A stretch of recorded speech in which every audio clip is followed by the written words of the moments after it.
Hi and welcome to a new video. In this video I want to do a review of the Carchy Android and Apple CarPlay. Basically it's an adapter that turns your wired CarPlay and Android Auto infotainment system in your car to wireless. So that's normally quite handy. I know it doesn't take too much of it normally just to plug in a cable, but it's nice to have that feature where you can just get in the car and it automatically connects and everything. But also a difference about this Carchy as well, this model, this one says you can watch YouTube and Netflix. So that's something we'll test as well to see how that actually interacts with the infotainment system. So as you can see, the box is quite straightforward in the packaging, and inside you have the instructions. So you can see here you've got the instructions here, and they're quite clearly laid out as well, so you can see all the information here around how to access it and plug it in and everything else. And as it does say, the CPU is a 4-core CPU and it works at 5 volts. So you can see the layout here. I think you need to go to their website that I'll put in the description to make sure that your car is compatible. But you can see here it's got some troubleshooting as well and information. So at least they've got good instructions here to make sure that you understand that the functions here of the buttons, that there's extra functionality if you want to use and things like that. That's good to see they've got that in there. So what comes included, again, you've got the actual adapter device itself. So it's USB-C, as you can see here, and then also a USB type A on the other end, and it's got some ventilation. That's good to see at the bottom here and on the sides. So that's good, because sometimes I've noticed some of the adapters get a little bit warm. Also you get a USB type A adapter to USB type C, so that's good for twin-euro cars. And then you've got a USB-C to type A cable. It's only a very short one, but to be honest, most of the time that's all you'll need when you're plugging in the device, because you'll just hide it away underneath your little dash or any cubby hole that you've got in your car, so it'll be good. Okay, so now what I'm going to do is just move on to actually plugging it in to my USB port, and then plugging this end. So the USB type C goes into here, into the device, and then that part there goes into your USB port that's specific for Apple CarPlay or Android Wireless. Normally it's highlighted with a circle around it, or highlighted so to stand out between the other USB ports that might be in your car. Okay, so we'll move on to plugging it in now. So as you can see on my infotainment system, this is Hyundai Ioniq EV 2020. So as you can see here on my main setup screen, I've got this here, the phone projection. So as soon as you plug in the device to USB port, it should then recognize it or start to actually read the actual device to identify what it is. So I've now connected the device to the USB port, and just to let you know, there is some activity LEDs that you'll see on here on the actual device. There's a blue power LED, and then there's the red activity light that's going. As you can see, once it starts up, it does have its own kind of interface where you can set it up. So you do have a setup button here. So if we just click on that, this will then give you a few options. You can also have position for the driver, so you can just go to right or left if you wanted to, just to select and everything else. And then this orange button, as it says in the instructions, just takes you basically a home button, but we've got the options here where we can then just go back if we want to. And if you keep selecting back as well, that'll take you back to the main interface here, where it starts up. So you can see there's no actual devices connected right now. So we do have CarPlay, you've got Netflix and apps, so and you've got Exit as well.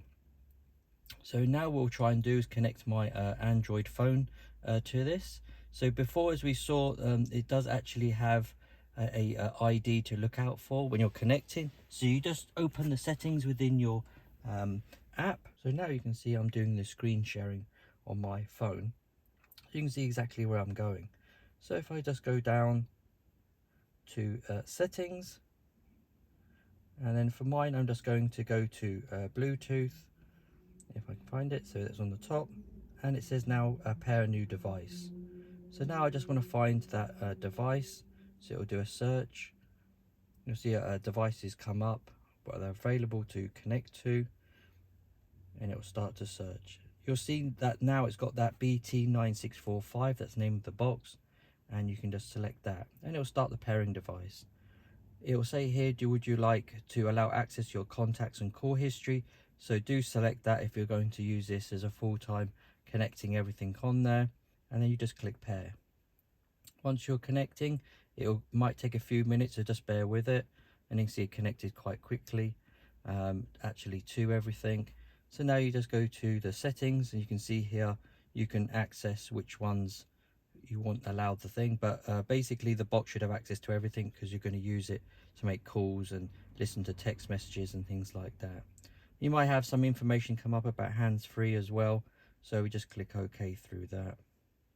And now it says continue the setup on the screen, so you can see now that it's actually starting the Android Auto, so you can manage that. So now you can just click OK. Once you've clicked OK and continue, you'll see that the actual setup screen now moves off. So now you can see it's actually set up and connected on the actual main screen now. It was very straightforward, as you could see. So now it's telling you it's coming into the user interface for Android Auto, and it is full screen. So that's really good to see, because most of the time the Android Auto cuts off. So it's good to see that it simulates the whole screen it uses, and I didn't have to set anything up. And you've got your normal settings here. Go here. There is a little bit of lag, because don't forget it is wireless, so if you plug it in you're not going to have that. But again, you've got your maps, and then perhaps news. So you do have all the apps and everything here. Again, we do have the little icon there to take you home, so that will take you to the, so if you do have that, you can click on that to take you back home. But again, it has all the standard features here, that takes you here. And then if we go back to the settings, you can customize it, so you have all your settings as you normally do. Again, the Netflix and YouTube is not going to be on your Android Auto or your Apple CarPlay. That's on their own interface, as we saw in the original at the beginning of the screen. And you can see that you have all the functionality here, of course, connecting and everything else that you would expect. So once you have looked at something and you want to go home, so basically you've got your exit or go back, so you can exit your basically back to the main menu. So you can see here it's quite quick, and you can see it's got Android Auto. It does have that Netflix, so you can see here, if you click on here, then it loads the actual Netflix app within your within the actual box. So this is built into the adapter. So again, it's not saying we're not connected, so we haven't shared our 3G or 4G connection. So once you share your connection, you'll be able to then have it access the internet, and it will be basically use the hotspot within your device to connect and everything else. You've got the exit button and then apps. So the apps as well is just some extra functionalities. You can see the settings. You've got music from Apple Music, YouTube video. You can watch your own ones if you want to. That's stored, and Netflix. So again, you probably have to go into settings, and you can see in navigation you've got your factory settings, your version, and then you've got more settings. So again, if you ever just look on the version, you should be able to then just go on here, and then it basically give you information on connecting, and you can see the CarPlay framework, Android version, and everything else. And the Android version I'm currently using connecting is my Pixel, and that's using Android 13. So as you can see here, it is very straightforward. Everything is to connect to it and everything. So what we'll do now is try and move on to use the Apple CarPlay, so I can just show you that connection as well. So now we're moving on to using the iPhone. So as you can see here, I have an iPhone here, and basically we're going to now try and connect. So I've already got the Android device connected. So we're probably best not to confuse it, so it's best to normally just to disconnect the Bluetooth on that one first, because you know, if you have trying to connect both at the same time, and we'll try see if we can try that later as well on connecting.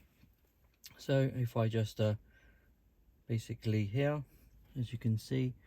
We'll just try and connect it. So we'll go to settings, and as we said before, on Bluetooth we should be able to find the device name, should be able to come up, and then be able to search for it. So you can see it's already come up here. If we just click connect, it says connected already, and you'll see if you click the little icon, you can see the device type. It synchronize your contacts and the what kind. So we can just say it's car stereo.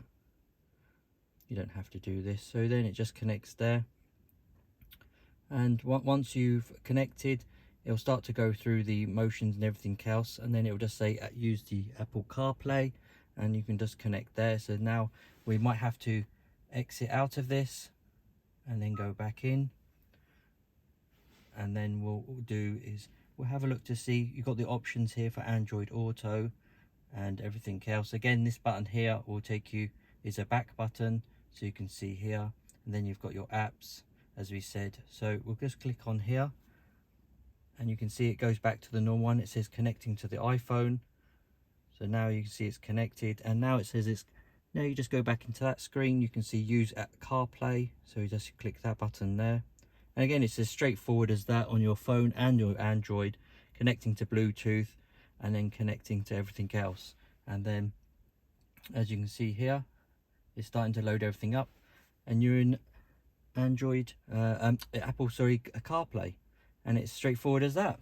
As you can see, it's very quick and everything else through here. As I said, it does have a little bit of lag, but you can expect that because it's wireless. But again, if you go into settings, it's quite responsive. So you've got the things here that come up, the maps, and then your settings here, so you can now drive and change the wallpapers.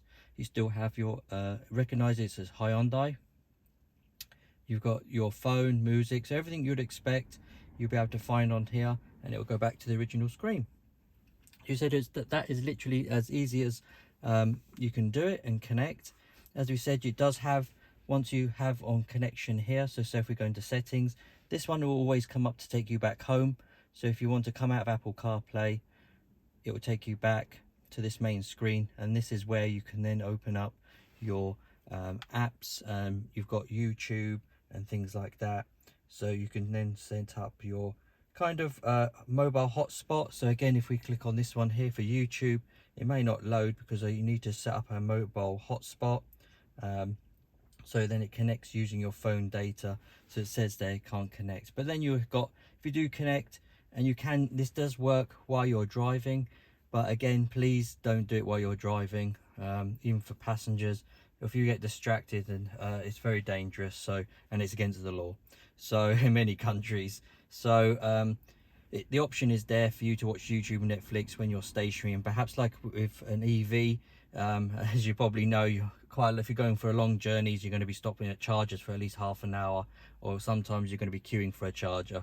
At least you've got YouTube and Netflix instead of on your kind of small screen. You're going to have it actually on here, actually to see on a bigger screen. Again, you can see it's quite responsive. It takes you straight back, clicking the buttons and everything else. You have Netflix, so it is an amazing little kind of box kind of thing. Just literally makes everything so much easier in connecting all your devices together, just for connecting wirelessly. And then you have your of course the added Netflix and YouTube as well on it.